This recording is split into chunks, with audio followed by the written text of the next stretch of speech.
Ну а в эти дни чеченский спецназ проводит операцию по десантированию на Северный полюс. Репортаж Михаила Федотова. Кадры головокружительные, без комментариев.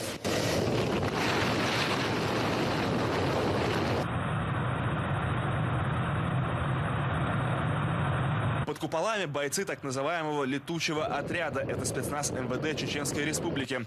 Полицейские впервые в истории десантируются на Северный полюс для проведения арктических учений. Несколько минут парашютисты парят в воздухе и затем приземляются в заданный квадрат. Для нас, если сказать правду, каждый прыжок является боевым, так как каждый прыжок очень важен и представляет собой большую ответственность для нас. Сразу после приземления бойцы собираются в условленном месте. Они заранее получили координаты и выдвигаются на марш-бросок. Задача – найти и уничтожить командный пункт условного противника. Марш длиной 8 километров, дистанция едва преодолимая в условиях Арктики. На улице минус 40, обжигающий ветер. Получить обморожение можно за считанные минуты.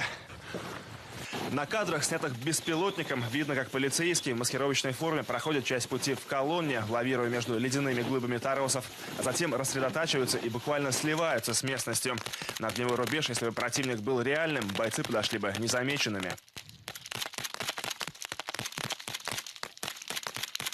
Спецназовцы расстреливают практически по целому магазину. Единственная сложность, говорят бойцы, пальцы во время стрельбы обжигает холодный металл автоматов. Конечно, в Грозном хорошая погода, там мы привыкли к этому погоду, а здесь раз холод, лед, непривычно, но есть поставленная задача, мы эту задачу выполняем, будем выполнять любой ценой. Холод, грязь, пустыня, жара, нам не проблема. Приказ есть, все, выполняем. К арктическим учениям бойцов спецназа готовили больше года. Для того, чтобы полицейские не замерзли на Северном полюсе, была разработана специальная экипировка. Многослойная одежда, парашютные системы. Даже автоматы Калашникова претерпели небольшой тюнинг. Оружие покрыли краской против коррозии. Программа учений была рассчитана примерно на 5 дней, но из-за форс-мажора раскололась ледовая взлетно-посадочная полоса, в нее пришлось внести коррективы. Кроме боевых, спецназовцы решают и сугубо гражданские задачи. На летном поле выросли вот такие торосы, порвало льдину, на которой мы находимся. Сейчас необходимо зачистить взлетно-посадочную полосу, чтобы появилась возможность принимать самолеты. Взлетка, впрочем, ломалась еще несколько раз. Полицейские в свободное от боевых задач время помогали полярникам строить новые полосы. Подразделение, которое здесь находилось, оно нам очень сильно помогло. Без них мы гораздо это у нас в затяг пошло, гораздо позже у нас это как-то получилось. С эвакуацией лагеря 90% их заслуги, то, что они нам помогли перетащить короткий срок, полностью лагерь и полностью его смонтировать на новом месте. В итоге чеченский спецназ задержался на полюсе почти на 3 недели. За это время бойцы, кроме десантной, огневой и тактической подготовки, успели пройти и курс выживания в Арктике. Вот, например, полицейские строят юрту из снежных блоков. В ней можно разместить командный пункт или просто переждать метель во время переходов.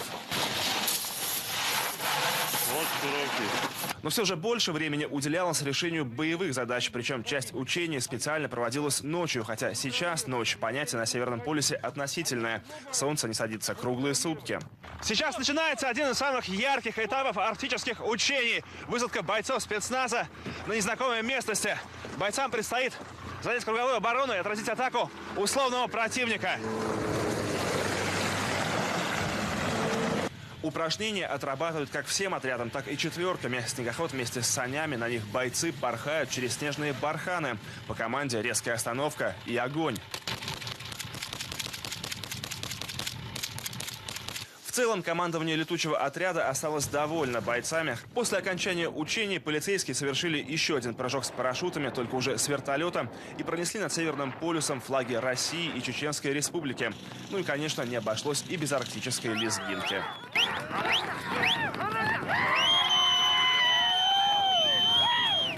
Михаил Федотов, Антон Касимович и Дмитрий Яковлев. Вести. Северный полюс.